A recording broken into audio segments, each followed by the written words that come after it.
Bonjour tout le monde, c'est Annie Sylvain pour le cours 515 dans Réaliser. Aujourd'hui, on va regarder comment accéder à votre fichier central, le fichier qui va vous permettre de travailler en équipe en simultané avec vos coéquipiers. Première chose, c'est d'ouvrir Autodesk 2020, Revit, puis de voir si vous êtes bel et bien connecté avec votre identifiant. Ici, dans le haut à droite, donc votre nom devrait apparaître.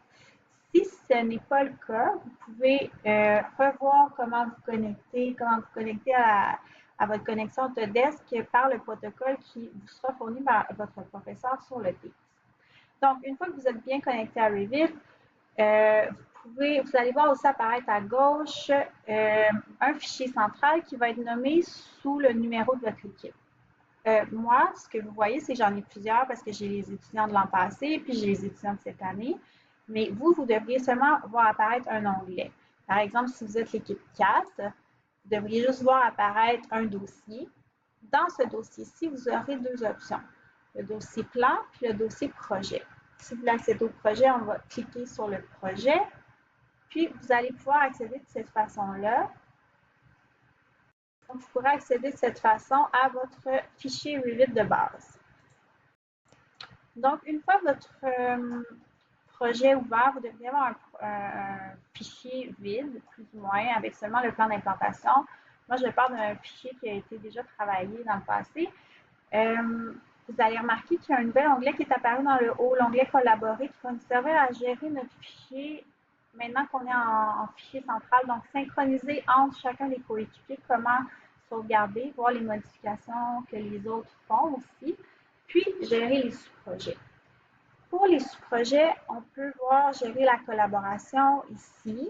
C'est ce qui va nous aider pour les sous-projets. Sinon, il y a un accès rapide qui se fait ici dans le bas, qui revient au même. Donc, si je clique ici, sous-projet,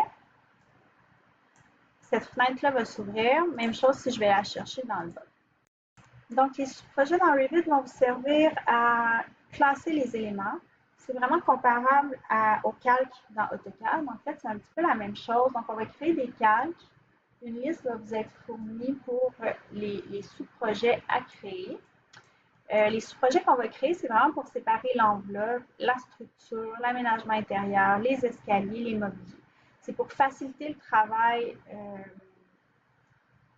en tant que tel du projet, aussi faciliter les options de visibilité dans les vues, puis vous permettre de travailler en équipe, mais en étant tous sur le même fichier. Donc, on va vous demander en premier lieu de créer chacun de ces sous-projets-là. Donc, on a les sous-projets qui sont classés enveloppe, structure, aménagement intérieur, l'escalier et le mobilier. À toutes les fois que vous allez créer, par exemple, un mur extérieur, on va aller le classer dans l'enveloppe du bâtiment.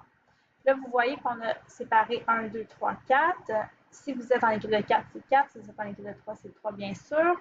Donc, quelqu'un va utiliser enveloppe bâtiment 1. Admettons, la personne qui travaille sur le pavillon 1 va venir travailler sur l'enveloppe bâtiment 1, puis la personne qui va travailler sur le bâtiment 2 va avoir un sous-projet séparé. Donc, pour créer les sous-projets un à un, alors par défaut, quand vous ouvrez la fenêtre des sous-projets, vous allez avoir déjà un sous-projet qui s'appelle Vue, niveau et grille partagée. Tout ce qui va être annotation, cote, axe, niveau va se retrouver dans ce sous-projet-là par défaut. Ce qui va aller dans les autres sous-projets, c'est vraiment ce qu'on construit. Donc, les portes, les murs, les fenêtres, le site. Pour créer un nouveau sous-projet, on va cliquer sur Nouveau ici, rentrer le nom exactement de la même façon que la liste qui vous est fournie. Pour exemple, l'enveloppe du bâtiment pour le pavillon 1. On veut que nos sous-projets soient visibles dans toutes les vues. En tout cas, pour l'instant, c'est ce qu'on souhaite.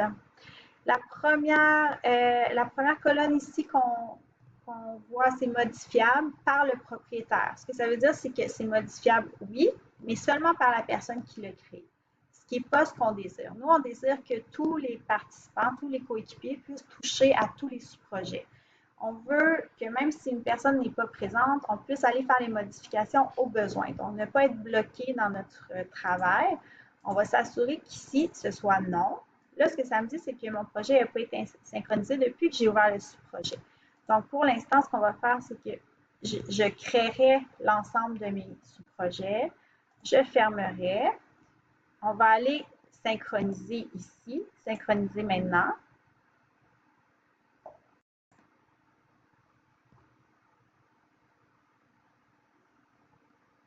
Donc, une fois que notre fichier est synchronisé, on peut retourner à nos sous-projets, soit par le bas ici ou en haut dans la bande. Puis, on va venir vraiment, tous les sous-projets qu'on va créer, on va venir les mettre non modifiables. Vous allez voir, le nom du propriétaire va disparaître. Ça veut dire que tous les coéquipiers peuvent venir jouer dans les sous-projets. C'est ce qu'on fait. Vous allez donc prendre la liste qui vous a été fournie, puis faire l'ensemble des sous-projets, créer l'ensemble des sous-projets pour l'ensemble des composantes, donc le hall, la structure, l'aménagement intérieur. Vous allez faire le tour en vous assurant toujours qu'ici, on est non modifiable. Là, encore une fois, il va me demander de sauvegarder, mais il faut vraiment venir changer pour que tout soit non modifiable. On ne verra pas le nom du propriétaire. Puis les éléments vont être visibles pour l'instant dans toutes les vues. Une fois que tout ça est fait, votre liste va ressembler à celle-ci. Puis, au départ, comme je vous disais, tout va être visible dans toutes les vues. Puis, éventuellement, vous pourrez venir jouer avec les visibilités dans la vue. Donc, s'il y a des éléments que vous ne voulez pas voir, il y a deux façons de venir les fermer. Puis ça se gère vraiment selon le plan ou le 3D. Admettons, on regarde en 3D. Si, par exemple, je voulais enlever les enveloppes extérieures pour voir l'intérieur du projet, je pourrais aller dans Vue, Visibilité graphisme, vous connaissez déjà cette façon de travailler là, mais il y a un nouvel onglet qui est apparu qui s'appelle Sous-projet. Donc, vous pouvez venir ici décider que, par exemple, je ne sais pas pourquoi, mais je pourrais masquer tout ce qui est de l'enveloppe extérieure. En faisant appliquer, OK. Donc, vous voyez, là, je pourrais me promener dans mon projet, puis ne plus voir les éléments. Donc, ça, c'est une façon de gérer les sous-projets. Autre chose qui peut être pratique pour vous, c'est vraiment de rendre les sous-projets par couleur pour voir si vous avez bien et bien classé chacun des éléments.